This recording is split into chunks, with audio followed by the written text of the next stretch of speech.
Ipinahayag ng filmmaker, musikero at theater actor na si Attorney Vince Tañada ang kanyang labis na pasasalamat at pagmamalaki sa pagkakabuo ng pelikulang Ang Bangkay o The Embalmer na aniya ay bunga ng matagal na paghahanda at matinding dedikasyon ng buong grupo.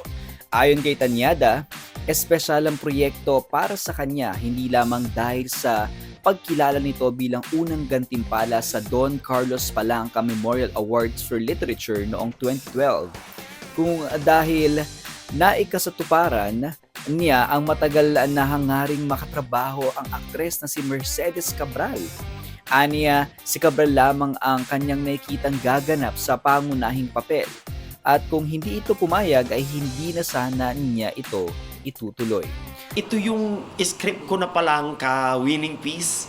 Kaya nung nag-iisip ako ng gagawin kong pelikula, ito na rin yung naisip ko. This has been staged for several times. Tapos sabi ko, if I want to immortalize my craft, dapat ito. Ibinahagi rin ng direktor ang kanyang pagmamalaki sa buong cast na kinabibilangan ng mga artista mula sa larangan ng musical theater tulad nina Bien Olmedo, John Ray Rivas at Lily Montelibano.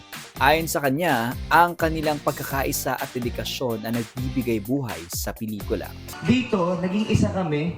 Tapos, niyakap namin yung bawat isa. Ang saya lang magtrabaho na lahat ng katrabaho mo, magaan katrabaho, nagbibigayan, hindi madamot sa eksena, tapos lahat malalalim. Pagtrabaho, trabaho, nakahiwalay yon kapag happy-happy kami lahat.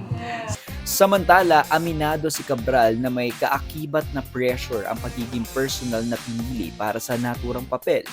Ngunit mas pinipili niyang ituon ng pansin sa proseso at pakikipagtrabaho ng may respeto sa kanyang mga kasamahan. Importante na inaral ko, like all actors, ginagawa naman yun, na inaaral yung script, binabasa ko ilang beses. Plus yung rehearsals din. Preparation kasi really gives you the freedom to be spontaneous on set and to just feel kung ano yung mangyayari. Ang nasabing psychological thriller film ay tampok sa Sinag Maynila Film Festival 2026, kung saan layunin nitong hamunin ang manonood sa matapang nitong pagtalakay sa karahasan at mga isyung panlipunan. Mapapanood ito mula nitong Marso 23 hanggang 29 sa piling mga sinihan sa Metro Manila.